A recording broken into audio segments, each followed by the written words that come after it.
ወዳጆቼ እስኪ ልጠይቃችሁ፣ የሰው ልጅ ድፍረትና የእግዚአብሔር ትዕግስት እንዴት ይደንቃል! አይሁድ ጌታን ይህን በምን ስልጣን ታደርጋለህ ብለው ሲጠይቁት ዓለምን በቃሉ የፈጠረ ጌታ በገዛ ቤቱ እንደ እንግዳ መቁጠራቸው እንደምን ያለ ድፍረት ነው! ይህ የሰሙነ ሕማማት ዕለተ ማክሰኞ ነው። በስመ አብ ወወልድ ወመንፈስ ቅዱስ አሐዱ አምላክ አሜን። ጌታችን አምላካችን መድኃኒታችን ኢየሱስ ክርስቶስ በዕለተ ሰኞ ባደረገው አንጽሖተ ቤተ መቅደስ ምክንያት ስልጣንን ለሰው ልጅ የሰጠው ጌታችን ስለ ስልጣኑ በጸሐፍት ፈሪሳውያን ተጠይቋልና ዕለተ ማክሰኞ የጥያቄ ቀን ይባላል። ጠያቂዎቹ የካህናት አለቆችና የሕዝብ አለቆች ናቸው። አንድም በዚህ ዕለት ጌታችን መድኃኒታችን ኢየሱስ ክርስቶስ በቤተ መቅደስ ረጅም ትምህርት ስላስተማረ ዕለቱ የትምህርት ቀን ይባላል። ክርስቲያን የሆነ ሁሉ ከስጋዊ ነገር ርቆ በዚህ ሰሞን የሃይማኖት ትምህርት ሲማር ሲጠይቅ መሰንበት እንደሚገባው ይህ መጽሐፍ ቅዱሳዊ ስርዓት ነው። በዕለተ ሰኞ የነጋዴዎችን ንብረት መገልበጥና ማባረሩን መነሻ በማድረግ አይሁድ ጸሐፍት ፈሪሳውያን በማን ስልጣን እነዚህን ታደርጋለህ ሲሉ ጠይቀውታል። ጌታችን ሲያደርጋቸው የነበሩት ታምራት ድንቅ ድንቅ ስራዎችና ትምህርቱ ህዝቡ እንዲከተለው ስላደረገ የካህናት አለቆች በቅናት ከሮማ መንግስት ባለስልጣናት ጋር ሊያጋጩት የቀየሱት ስልት ነበር። ነጋዴን ማባረርና መደብን ማስለቀቅ መንግስታዊ ስራ ነውና ጌታችን በራሴ ስልጣን ነው ቢላቸው ጸረ መንግስት ነው በማለት ለሮም መንግስት ያሳጡት ነበር። ጌታችን ግን ለጥያቄያቸው ቀጥተኛ ምላሽ ከመስጠት ይልቅ እንዲህ ብሎ ጥያቄያቸውን በጥያቄ መለሰላቸው። የዮሐንስ ጥምቀት ከየት ነው? ከሰማይ ነው ወይስ ከምድር? በማለት ጥያቄያቸውን በጥያቄ መልሶላቸዋል። እነርሱም ከሰማይ ነው ቢሉት ለምን አላመናችሁበትም እንዳይላቸው ሰጉ። ከሰው ነው ቢሉት ደግሞ ህዝቡ ዮሐንስን እንደ መምህር ይፈሩት እንደ አባትም ያከብሩት ነበርና ህዝቡ እንዳይጣሏቸው ፈሩ። እናም እንደዚህ አሉ፣ ከወዴት እንደሆነ አናውቅም የሚል የተንኮል ምላሽ ሰጡት። ጌታችንም እኔም በማን ስልጣን እንደዚህ እንደማደርግ አልነግራችሁም አላቸው። በልቦናቸው የሚያደርጋቸውን ተግባራት ሁሉ በራሱ ስልጣን እንደሚያደርግ ቢያውቁም በክፋትና በጥርጣሬ ስለተሞሉ ነበር እንደዚህ ብለው የጠየቁት። ዳግመኛም በዚህ ዕለት በቤተ መቅደስ ረጅም ትምህርት ስላስተማረ የትምህርት ቀን ይባላል። ይኸውም ከሃይማኖት የራቁትን ከፍቅረ እግዚአብሔር የተለዩትን አስተምሮ ማቅረብ መክሮ መመለስ እንደሚገባ ሲገልጽልን ነው። ክርስቲያን የሆነ ሁሉ ከስጋዊ ነገር ርቆ ከዋዛ ፈዛዛ ተጠብቆ የጌታችንን ውለታ፣ ሕማሙን፣ ግርፋቱን፣ ስቅላቱን፣ ሞቱንና መከራውን እያሰበ በስግደት ይህንን ሳምንት ሊያሳልፈው ይገባል። የሰው ልጅ ድፍረትና የእግዚአብሔር ትዕግስት እንዴት ይደንቃል! አይሁድ ጌታን ይህንን በምን ስልጣን ታደርጋለህ ብለው ሲጠይቁት ዓለምን በቃሉ የፈጠረ ጌታ በገዛ ቤቱ እንደ እንግዳ እንደ ወራሪ የመቁጠራቸው ድፍረት እንደምን ይገርማል! ጌታ ግን በስልጣኑ መብረቅ ሊያጠፋቸው ሲችል በትህትና ጥያቄያቸውን መለሰላቸው። ይህ የሚያሳየው እግዚአብሔር ለሰው ልጅ ድፍረት ያለውን ገደብ የለሽ ትዕግስት ነው። ዛሬም እኛ በሕይወታችን እግዚአብሔር ለምን እንዲህ ያደርጋል እያልን ስልጣኑን ስንገዳደር እርሱ ግን በመለኮታዊ ዝምታው ንስሐ እንድንገባ እድል ይሰጠናል።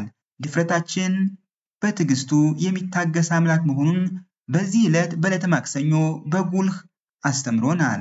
የፈሪሳውያን ጥያቄዎች የእውቀት ፍላጎት ሳይሆኑ ጌታን በቃሉ ለመያዝ የተዘረጉ ወጥመዶች ነበሩ። ጌታ በዚህ ዕለት ግብዞችን አጥብቆ ዘለፋቸው። ምክንያቱም የቤተ መቅደሱ መሪዎች መሆናቸው ከፍርድ አያድናቸውምና። እንዲያውም አውቆ ማጥፋት ድርብርብ ፍርድን ያመጣል። ከውጭ አምራችሁ ትታያላችሁ፣ ከውስጥ ግን እርኩሶች ናችሁ ተብሎ በማቴዎስ ወንጌል ምዕራፍ 23 እንደተጻፈ በማለት የልብ መታወራቸውን ገለጸ። ይህ ማስጠንቀቂያ ዛሬ ለኛ ነው። ሃይማኖታዊ ስልጣን ወይም እውቀት መኖሩ ብቻውን ዋስትና አይሆንምና ጌታ የሚፈርደው በስራ ላይ እንጂ በወንበር ላይ አይደለም። የሰሙነ ሕማማት ዕለተ ማክሰኞ የግብዝነትን ጭንብል የምንጥልበትና በፊቱ በሐቀኝነት የምንቆምበት ዕለት ነው። የእውቀት ባለቤትና የእውነት ባለቤት መሆን ሁለቱም ልዩነት አላቸው። ፈሪሳውያን የሕጉና የእውቀት ባለቤት ነበሩ፣ ነገር ግን የእውነት ባለቤት አልነበሩም። ሕጉን እያወቁ ሕጉን የሰጠውን ጌታ ለመስቀል ማሴር ታላቅ የልብ መታወር ነውና። እውቀት ወደ እውነት ካላደረሰ እውቀት ብቻውን ኩራትና ጥፋት እንዲሁም ትዕቢትን ይወልዳል።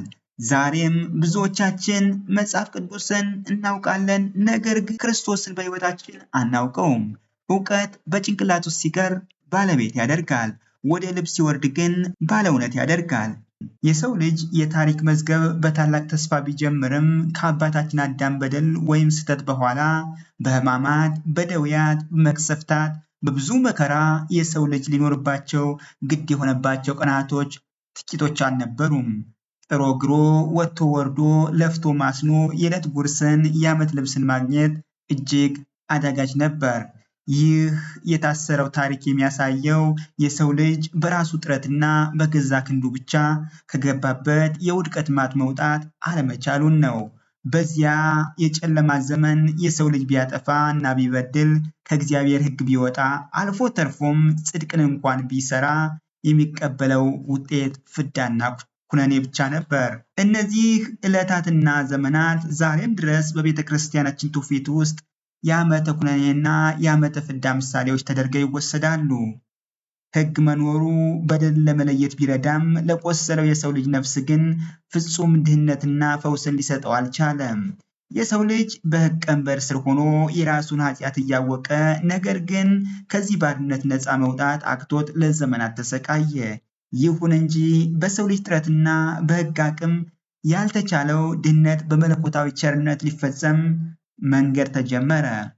ሁልጊዜ የሰው ልጅ ቢያጠፋ ቢበድል ከሕገ እግዚአብሔር ቢወጣ እንኳ የዋህ ታጋሽ፣ ቸር፣ አዛኝ የሆነው አምላክ የጠፋውን ሊፈልግ፣ የተራበውን ሊያጠግብ፣ የታረዘውን ሊያለብስ፣ ፍቅር ያጣውን ፍቅር ሊለግስ፣ ሰላም ለሌለው ፍጹም ሰላምን ሊሰጥ፣ ተስፋ ለሌለው ተስፋን ሊያጎናጽፍ ከሰማያት ሰማያት ወርዶ ከቅድስት ድንግል ማርያም ተወለደ። በገዳመ ቆሮንጦስ 40 ቀንና 40 ሌሊት ጾመ። በጾሙ የኃጢአት ስሮችን ወይም ደግሞ ራሶች የተባሉትን ስስትን፣ ትዕቢትን፣ ፍቅረ ንዋይን ድል አደረገልን።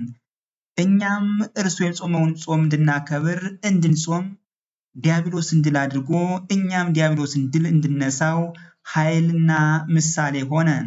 ይህ ሳምንት ጌታችን መድኃኒታችን ኢየሱስ ክርስቶስ የሰውን ዘር ሁሉ ከዲያብሎስ ባርነት ነፃ ለማውጣት በፈቃዱ የተቀበላቸውን ጽዋትወ መከራ የምናስብበት ሳምንት ሆኖ ተሰጠን። ይህ ሳምንት ከሞት ወደ ሕይወት ከጨለማ ወደ ብርሃን የምንሸጋገርበት የታሪክ መሸጋገሪያ ወቅት ነው። የሰው ልጅ በራሱ ጥረት ሊወጣ ያልቻለውን የጨለማ ሕይወት ክርስቶስ በሕመሙና በሞቱ እንዴት እንደቀየረው የምናይበት ታላቁን ድህነት ያገኘንበት ሳምንት ነው።